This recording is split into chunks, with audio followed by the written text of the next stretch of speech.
Hello students, welcome. आज हम अपने कॉन्स्टिट्यूशन ऑफ इंडिया के लेक्चर में जो टॉपिक पढ़ेंगे वो है फंडामेंटल राइट्स। ठीक है, तो हमारे कॉन्स्टिट्यूशन में हम लोगों को कुछ फंडामेंटल राइट्स दिए गए हैं। ये कौन कौन से फंडामेंटल राइट्स हैं, तो इनको बेसिकली हम लोग क्या करेंगे, आज समझेंगे। ठीक है, तो ये जो फंडामेंटल राइट्स हैं एक्चुअली क्या है, हमारे देश के अंदर जितने भी कानून बनते हैं वो लॉज या जो भी हमारे कानून है वो इस तरीके से बनाए जाते हैं कि ये जो हमारे फंडामेंटल राइट्स हैं, है ना, इनका वायलेशन ना हो। कोई भी कानून जो है फंडामेंटल राइट्स का वायलेशन ना करे।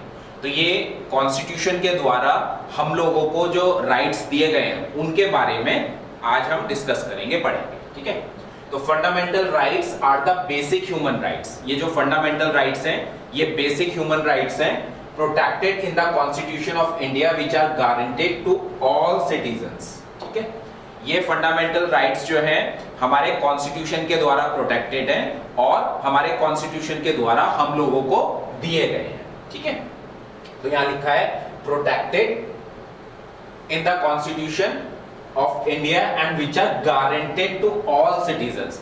गारंटेड टू ऑल सिटीजन्स का मतलब यह है कि पर्सन जो है, इंडियन सिटीजन जो है, वो किसी भी कास्ट का हो, किसी भी रिलीजन का हो, है ना, किसी भी संप्रदाय का हो, किसी भी विचारधारा को मानने वाला हो, कोई भी बड़ा हो छोटा हो, सभी को ये इक्वली जो है राइट मिलेंगे और ये गारंटी दी जा रही है। गारंटी कौन दे रहा है? कॉन्स्टिट्यूशन ऑफ इंडिया गारंटी दे रहा है। ठीक है, they are applicable without discrimination. तो यहां लिख दिया है कि किसी भी तरह का भेदभाव नहीं होगा, डिस्क्रिमिनेशन नहीं होगा और ये सारे राइट्स जो है इंडियन सिटीजन्स को दिए जाएंगे। अब ये राइट्स कौन कौन से, इनको समझ लेते हैं। तो बेसिकली ये जो है हमारे 6 फंडामेंटल राइट्स हैं टोटल। पहला इसमें राइट टू इक्वालिटी।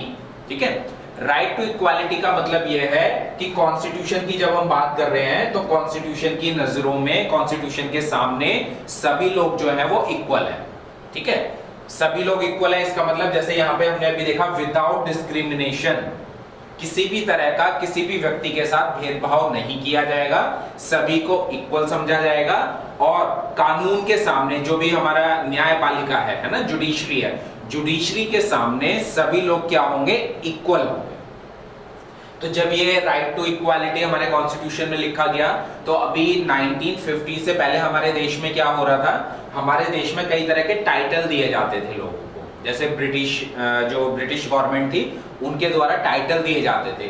तो ये जो right to equality fundamental right है ये इन सभी टाइटल को क्या करता है? अबॉलिश करता है, खत्म करता है ना। तो हमारे इंडिया में अब किसी को स्पेशल टाइटल जो है बेसिकली नहीं दिया जाता है।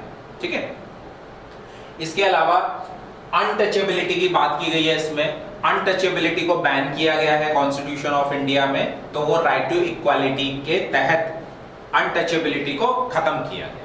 ठीक है, नेक्स्ट है राइट टू फ्रीडम। ठीक, राइट टू फ्रीडम में हमें 6 तरह के फ्रीडम दिए गए हैं। अब ये कौन कौन से, इनको समझ लेते हैं। पहला freedom of speech and expression. ठीक है, बोलने की आजादी या हमें अपने आप को एक्सप्रेस करने की आजादी हम लोगों को फ्रीडम जो है कॉन्स्टिट्यूशन ऑफ इंडिया के द्वारा दिया गया है। जैसे स्पीच की अगर हम बात करें, बोलने का अधिकार, तो गवर्नमेंट मान लीजिए कोई कानून लेके आती है ना, गवर्नमेंट कोई पॉलिसी बनाती है, तो अगर हमें पॉलिसी में लगता है कि कुछ कॉन्ट्राडिक्शन है या ये सोसाइटी के लिए अच्छा नहीं है तो हम उस क्या कहते हैं, उसके अगेंस्ट बोल सकते हैं, अपने विचार रख सकते हैं। तो इस तरह का फ्रीडम हमें दिया गया है।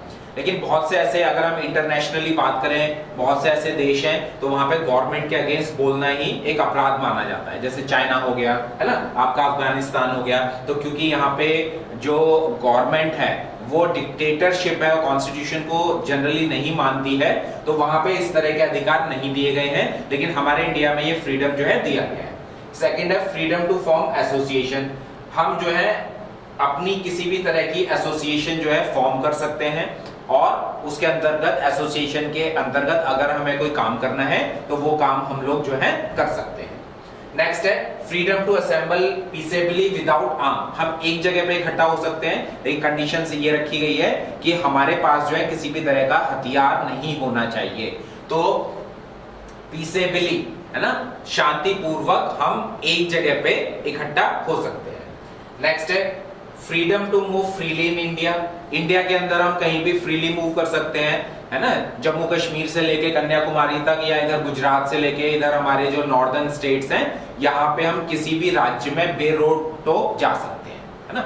कुछ ऐसे एरिया हैं जो जनरली बॉर्डर वाले एरिया हैं, तो वहां पे कुछ क्या कहते हैं, कुछ डिस्टेंस पहले ही आपकी सिक्योरिटी चेकिंग हो सकती है। सिक्योरिटी चेकिंग के बाद आप थोड़ा सा आगे तक और जा सकते हैं, लेकिन जहां पे सेंसिटिव एरिया है जो सिक्योरिटी पॉइंट ऑफ व्यू से इंपॉर्टेंट है, वहां पे आपको रोका जा सकता है, तो वो आपके भले के लिए और देश के भले के लिए ऐसा किया जा रहा है। लेकिन इसके अलावा आप इंडिया में कहीं भी फ्रीली मूव कर सकते हैं। नेक्स्ट है freedom of residence in any part. Bharat के किसी भी राज्य के अंदर, भारत की किसी भी जगह के अंदर आप रह सकते हैं। और लास्ट है freedom of adopting any profession और ट्रेड और ऑक्यूपेशन। आप किसी भी तरह का प्रोफेशन अपना सकते हैं, किसी भी तरह का ऑक्यूपेशन जो है उसको अपना व्यवसाय जो है कर सकते हैं, ठीक है। और आगे बढ़ते हैं। नेक्स्ट है में freedom against exploitation, sorry right against exploitation. तो इसमें हमें एक अधिकार दिया गया है कि किसी भी तरह का जो एक्सप्लॉयटेशन है ना, उसको हम क्या कर सकते हैं, उसके अगेंस्ट हम जो है अपनी आवाज उठा सकते हैं। तो किसी भी तरह का अगर एक्सप्लॉयटेशन होगा, अभी मैं एक दो एग्जांपल बताता हूं, किसी भी तरह का एक्सप्लॉयटेशन होगा उसके अगेंस्ट हमें उसके विरोध करने का अधिकार दिया गया है, ठीक है। और एक्सप्लॉयटेशन के अगेंस्ट ही जैसे कहा गया है कि मान लीजिए, एक मैं छोटा सा एग्जांपल देता हूं, आप किसी व्यक्ति से कोई काम करवा रहे हैं, लेकिन उस व्यक्ति को काम करवाने का पैसा जो तय हुआ है ना, वो नहीं दे रहे हैं, है ना। इसको जनरली हिंदी में हम बेगारी बोलते हैं, ठीक है, बॉन्डेड लेबर बोलते हैं। तो बॉन्डेड लेबर जैसे हो गया, उसको बैन किया गया है हमारे इंडिया के अंदर, ठीक है। इसके अलावा जो छोटे बच्चे हैं, 14 साल से जो छोटे बच्चे हैं, उनका हैजार्डस कंडीशन में कोई ऐसी फैक्ट्री है जो जहां पे कंडीशन बहुत ज्यादा हैजार्डस है, नुकसानदायक है, तो ऐसे बच्चों का वहां पे काम करना जो है बैन किया गया, ठीक है। Then right to freedom of religion. अभी हमने प्रियम्बल में भी पढ़ा था, प्रियम्बल में एक शब्द आया था सेकुलर। सेकुलर का मतलब होता है धर्मनिरपेक्षता, है ना। तो यहाँ पे कॉन्स्टिट्यूशन ऑफ इंडिया में सभी लोगों को अपने रिलीजन को फॉलो करने का राइट दिया गया है, ठीक है। तो भारत, जब हम पूरे कंट्री की बात करते हैं तो पूरे कंट्री का एज अ होल कोई रिलीजन नहीं होगा, लेकिन भारत में रहने वाले जो लोग हैं वो किसी भी रिलीजन को फॉलो कर सकते हैं, ठीक है। उनको ये फ्रीडम दिया गया, हम लोगों को फ्रीडम दिया गया। नेक्स्ट है कल्चरल एंड एजुकेशनल राइट्स।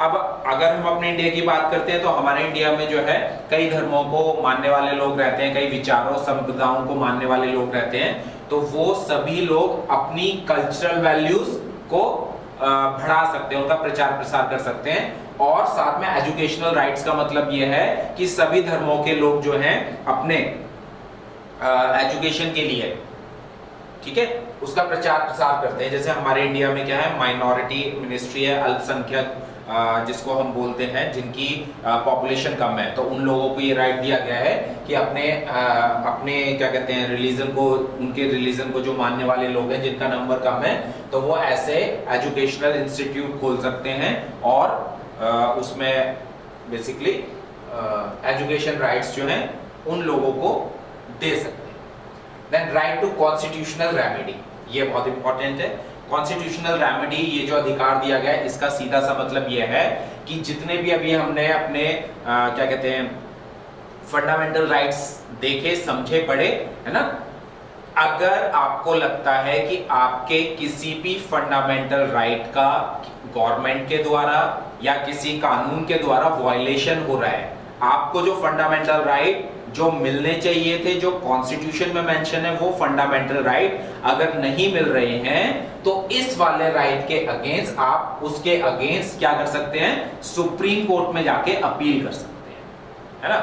मान लीजिए जैसे एक एग्जांपल ले लेते हैं, मान लीजिए कि आप जो है इंडिया में कहीं भी फ्रीली मूव कर सकते हैं, ठीक है, लेकिन अगर हम सिक्योरिटी पर्पस को या सेंसिटिव एरिया या कुछ इमरजेंसी कंडीशन को छोड़ दें, है ना, उसके अलावा अगर आपके मूवमेंट को रोका जा रहा है किसी कानून के द्वारा, किसी गवर्नमेंट के द्वारा, तो आप उसके अगेंस्ट क्या कर सकते हैं, सुप्रीम कोर्ट में अपनी अपील दायर कर सकते हैं, ठीक है। Fundamental rights are justiciable and enforceable by court. अब ये इंपॉर्टेंट है, जस्टिशिएबल का मतलब है एनफोर्सेबल बाय कोर्ट, कोर्ट के द्वारा इनको एनफोर्स किया गया है, ठीक है, तो सिंपल सा मतलब यही हो गया जो हमने ये पढ़ा, राइट टू कॉन्स्टिट्यूशनल रेमेडी, मतलब अगर आपके किसी भी फंडामेंटल राइट का वॉयलेशन हो रहा है तो उसके अगेंस्ट आप क्या कर सकते हैं, कोर्ट में जा सकते हैं। ठीक है, तो यहां लिखा भी है, in case of violation a person can approach a court of law, sorry, अगर कोई भी वॉयलेशन हो रहा है फंडामेंटल राइट का तो उसके अगेंस्ट पर्सन जो है कोर्ट में जा सकता है, तो डायरेक्ट सुप्रीम कोर्ट में जा सकता है, ये हम लोगों को राइट दिया गया है।